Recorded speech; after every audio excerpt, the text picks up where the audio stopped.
किसी भी इंसान का जैसा कि ट्राइग्लिसराइड बढ़ गया ना, ट्राइग्लिसराइड का मतलब है जो शुगर खाता ज़्यादा, कोल्ड ड्रिंक ज़्यादा पीता है, या अल्कोहलिक होगा, या चीनी चावल पे ज़्यादा डिपेंडेंट है, मिठाई बहुत खाता है, उन्हीं लोगों का ट्राइग्लिसराइड बढ़ता है। कार्बोहाइड्रेट ज़्यादा हाँ, कार्बोहाइड्रेट इंटेक ज़्यादा होता है।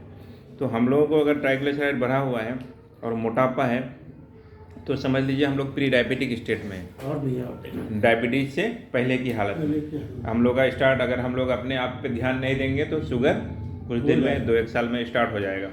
उसके लिए खाने का तरीका ये है, जो आप चावल मतलब चावल 2 तरह का होता है। एक तो सफ़ेद चावल होता है जिसको हम लोग अपने भाषा में अलवा चावल बोलते हैं, अरवा चावल बोलते हैं, और एक होता है उसना वाला उबला हुआ चावल, लाल चावल होता है। हाँ, तो वो उबला हुआ चावल और आपका घर का पिसा हुआ गेहूँ, दोनों का ग्लाइसेमिक इंडेक्स ऑलमोस्ट बराबर होता है।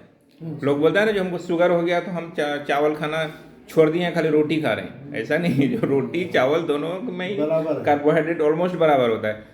चावल का 60 होता है तो रोटी का 50 होता है ग्लाइसेमिक इंडेक्स, ठीक है, दोनों का बराबर है। और सबसे ज़्यादा शुगर होता है हम लोगों का कोल्ड ड्रिंक में, सॉफ्ट ड्रिंक, हम लोग जो कोका कोला ये खाते हैं, बहुत बहुत ज़्यादा होता है, मतलब 100 से भी ज़्यादा होता है सबका ग्लाइसेमिक इंडेक्स। तो वो सब नहीं लेना चाहिए, बिल्कुल जहर है एक किस्म से। आपको अगर ओबेसिटी है, मोटापा है, तो ये सब नहीं रहना चाहिए। मिठाई में बहुत ज़्यादा शुगर का तो बनता ही है, तो ये सब इसलिए ये सब नहीं लेना चाहिए, ठीक है। और आपको खाने में ये तरीका होना चाहिए, जो 1 कटोरा चावल ले रहे हैं या 1 रोटी ले रहे हैं तो उतना ही सब्जी लीजिए, आलू छोड़ के कोई सा हरी सब्जी ले लीजिए, उतना ही दाल, गाढ़ा दाल ले लीजिए, और उतना ही आप क्या लीजिए, सलाद लीजिए।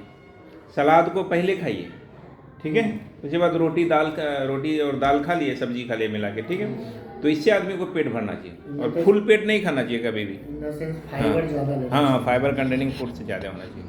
यही है खाने का तरीका, और हर इंसान को यही खाने का रूल फॉलो करना चाहिए। हम लोग क्या है, कल्चरली ऐसा है एक्चुअली, जो बहुत सारा चावल खाते हैं, बहुत सारा भात खाते हैं, और थोड़ा सब्जी, थोड़ा दाल, थोड़ा ये है।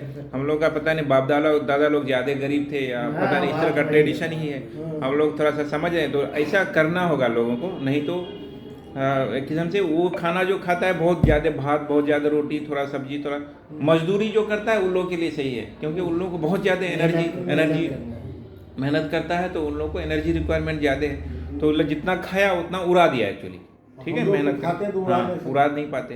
तो इसलिए हम लोग को एनर्जी इंटेक एक्चुअली, जो शुगर हो गया, मिठाई हो गया, कोल्ड ड्रिंक हुआ, जो भी हुआ, अब एक मजदूर जो दिन भर बेचारा मेहनत करता है, उसको कोल्ड ड्रिंक भी पिलाइए, मिठाई भी खिलाइए, वो कोई फ़र्क नहीं पड़ता, वो पचा देगा, वो अपना मेहनत से उड़ा देगा, ठीक है। तो यही है हम लोग का खाने में, यही एहतियात करना चाहिए। कितना कैलोरी की जरूरत पड़ता है हम लोग को यूजुअली 1200 से 1800, लेकिन हम लोग खाते हैं 2500 से ज़्यादा, ठीक है। यही है लाइफ स्टाइल के हिसाब से, हम अगर बैठे बैठे रहते हैं तो हमको मेरे ख्याल से 1200 से 1800 के बीच में, 1500 के राउंड कैलोरी लेंगे तो हो जाएगा पूरे 24 घंटे में। मेहनत करते हैं, अगर मेहनत नहीं भी करता है कोई आदमी, ऐसे ही कुर्सी में बैठ के रहता, तो वो 1200 ही सफिशिएंट है उसका। इसमें वेट लॉस होना चाहिए, और आदमी को कॉफ़ी वगैरह पीना चाहिए। कॉफ़ी, प्लेन कॉफ़ी पीजिए, उसमें दूध चीनी कुछ नहीं मिला हुआ, सिर्फ प्लेन कॉफ़ी बना हुआ पीजिए, वैसे आदमी जो है सेहतमंद रहेगा। और लाइफ स्टाइल बहुत ज़रूरी है, और साथ रेगुलर एक्सरसाइज होना चाहिए। आप मसल बिल्डिंग टाइप का एक्सरसाइज करिए, डम्बल करिए, हाथ से पैर से उठाने का करिए, इस तरह से करिए तो आपको थोड़ा सा एनर्जी लॉस होगा, पसीना बहेगा, उससे भी आपका मसल मास बनेगा, तो इंसुलिन सेंसिटिविटी बढ़ेगा, समझ गए। जैसा कि आपको कमर में दर्द है, घुटनों में दर्द है, वो दौड़ नहीं सकता है, तो कम से कम 2 डम्बल ले लिया, 2 डम्बल लेके ही उठक बैठक किया, या ऐसे ही उठक बैठक किया, तो उससे थोड़ा सा हाथ का भी मसल मजबूत हो गया, पैर का भी मसल मजबूत हो गया। उससे इंसुलिन रेजिस्टेंस जो होता है प्री डायबिटिक स्टेज में, वो कम होता है, आदमी का मोटापा भी घटता है, सेहतमंद भी बढ़ता है। ऐसे आदमी का ज़िंदगी का उम्र बढ़ेगा, थोड़ा सा खाएगा, पेट भर के खाएगा, तो किसी भी दिन CBA हो जाएगा, किसी दिन हार्ट अटैक हो जाएगा, किसी दिन भी किडनी डैमेज हो जाएगा, यही सब